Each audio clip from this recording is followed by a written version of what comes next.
all heard the saying, if it ain't broke, don't fix it. But let's really think about that saying. Let's say you have a bicycle that you can ride, and it definitely gets you from point A to point B, but maybe not so smoothly, timely, or even without a ton of effort. It may not be broken, but a tune-up could really make travel much easier.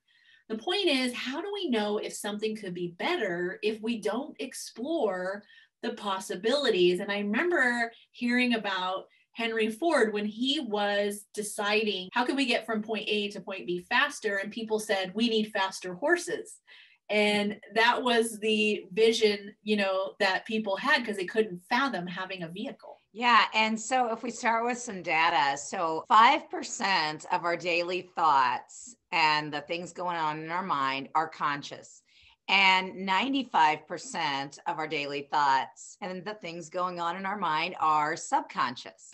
So wait a minute, let me stop you right there, Lisa, because that's a lot to unpack. Like, we're awake at least 2/3 of the day. So it would make sense that our conscious mind is running the show basically during that time. And now, Lisa, you and I have done a lot of study on this topic. So you and I know differently, but unless somebody has actually studied the mind, how would they know? So can you expand on that a little bit?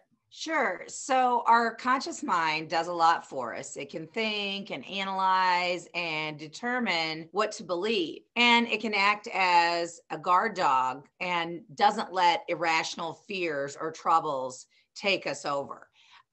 So an example of that I read this in a book. Let's say you're on a cruise and someone comes up to you and they're like, oh, let me help you to your room. You're looking a little bit pale. I think you're going to be seasick. Well, you might buy into that if it's your first cruise. But if they went up and said that to a crew member, the crew member would be like, get out of here, or just be annoyed or whatever. They wouldn't buy into it for a second. So that's the way our conscious mind can kind of act as a guard dog of is what to believe or let in. And then our subconscious mind, though, has a much bigger job. It doesn't analyze or reason. It simply does what it's told by the conscious mind, but it regulates our breathing and even things that we do when we sleep, or as we mentioned before, let's say you're mowing the lawn, or you're doing anything habitually. Your subconscious mind then is in charge, because you might have had to think about it consciously the first time you did it when you learned how. But once it's a habit, once your body knows how to do it, then you're working subconsciously, even if you're awake and conscious. So the main job of our subconscious is to keep us alive. And it does that by keeping us in familiar territory. So whether that territory is good or bad, if we have survived it, the subconscious mind wants us to stay there and wants us to repeat things that we know. Once something becomes a habit, we no longer consciously think about it, and it just happens. So many of the tasks we perform in a day while we're conscious are actually happening subconsciously. And that's how the subconscious mind controls 95% of our day.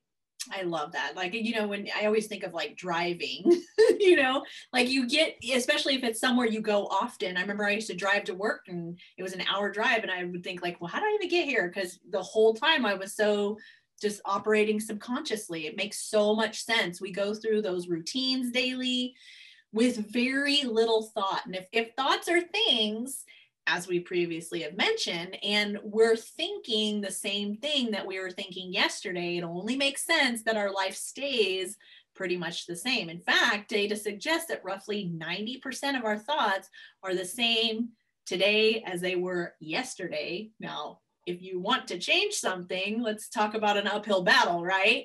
But don't worry, we have answers for you. But first, we'll explore more about how change needs to start in your mindset and in your mind. So you've likely heard of fight or flight response, where your physiology actually changes to help you escape danger. So we're going to look at it from another angle to gain some perspective. So the zebra senses there's a lion and goes into this flight or fight response, right? Gaining some extra speed to get away from that lion. What happens 30 minutes later? The zebra is completely safe and sound, and it's gone back to rest and digest mode, happily munching on some grass or whatever. And that's the difference between humans and animals. Exactly. And so the same wonderful analyzing mind that we humans have can also be to our detriment if we allow it to. First, it perceives danger in a different way. We're not running from lions, but possibly in today's society, credit collectors. Mm-hmm. And we don't have to fear a T-Rex, but possibly fear not getting enough likes on Facebook post or something. Our social standing has a huge impact on our stress level. Or maybe we worry about being the perfect wife or mother. But stress is relative. In fact, it is said that 70% of people are living in survival mode or fight or flight response most of the time. The effects of stress on the body are numerous and disease causing. During this stressful state, your body and brain are knocked out of balance, and the hormones of stress push genetic buttons to create disease. Yeah, did you know that literally people can be actually addicted to stress? When you're stressed, you actually release different hormones than when you're at peace. So your body gets used to these hormones, and over time it can actually like kind of almost like crave them, kind of like a smoker craves nicotine. So there's a physiological addiction to stress that makes it much harder to change your ways. And it all starts with your thoughts. And we want to give you 2 ways to begin the change to a more peaceful, healthier life today. So the first is to change your guard dog conscious mind and recognize passive negative thoughts, like as soon as you have them, and nip them in the bud right there. Or better yet, reframe them into something positive. This has absolutely changed my life. And if you catch a passive thought dissing your body, state the opposite out loud in the mirror if you can, or silently if you're in your head, if like you're somewhere where there's a whole bunch of people around you or whatever. And if you fall asleep to any type of like entertainment, make sure it's something positive, because that is totally affecting your subconscious mind. And as your guard dog is no longer guarding your subconscious mind, it's taking everything in that it hears as true, and that can affect you. So check out our other conversations on purging. We have simple tools for you so you can hopefully feel more carefree, empowered, healthy, light, and far less judgment, less stress and toxicity. Lisa and I have enjoyed helping you purge and shift, and we look forward to hearing about your journey through this process.